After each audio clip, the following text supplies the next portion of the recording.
আসসালামু আলাইকুম রহমতুল্লাহ। প্রিয় দর্শক, ঐতিহাসিক মাহফিল ফরিদপুর জেলার বলমারী থানায় মুফতি আমির হামজার মাহফিল দেখতে পাচ্ছেন। একটি গেট নির্মাণ করা হয়েছে, স্থান বলমারী স্টেডিয়াম।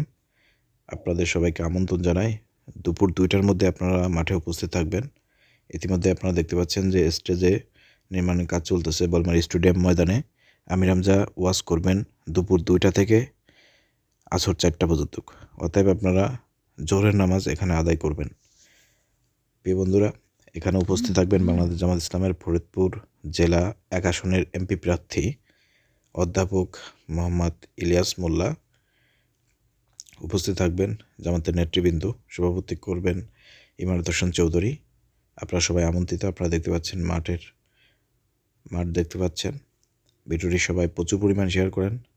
আগামীকাল 27 জানুয়ারি দুপুর 2টা থেকে আমির হামজার মাহফিল হবে। আপনারা সবাই আমন্ত্রিত। স্টেজ নির্মাণের কাজ চলতেছে।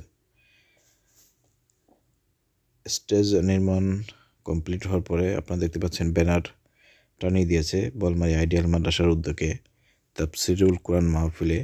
এখানে হাফেজদের পাগড়ি প্রদান করা হবে। প্রধান অতিথি হিসেবে উপস্থিত থাকবেন প্রধান বক্তা হিসেবে মুফতি আমির হামজা কুষ্টিয়া, হজরত মৌলানা হুসাইন মোহাম্মদ আহমদ মাহফুজ চুয়াডাঙ্গা। প্রধান অতিথি হিসেবে থাকবেন অধ্যাপক ডক্টর মোহাম্মদ ইলিয়াস মোল্লা, বাংলাদেশ জামাত ইসলামের 1 নম্বর আসনের এমপি প্রার্থী ফরিদপুর জেলার। সভাপতিত্ব করবেন অধ্যাপক ইমারত হোসেন চৌধুরী। আপনারা সবাই জোহরের নামাজ এখানে আদায় করবেন।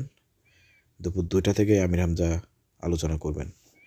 অতএব আপনারা দুপুর 2টার মধ্যেই উপস্থিত থাকবেন। ভিডিও শেয়ার করে দেন। ধন্যবাদ।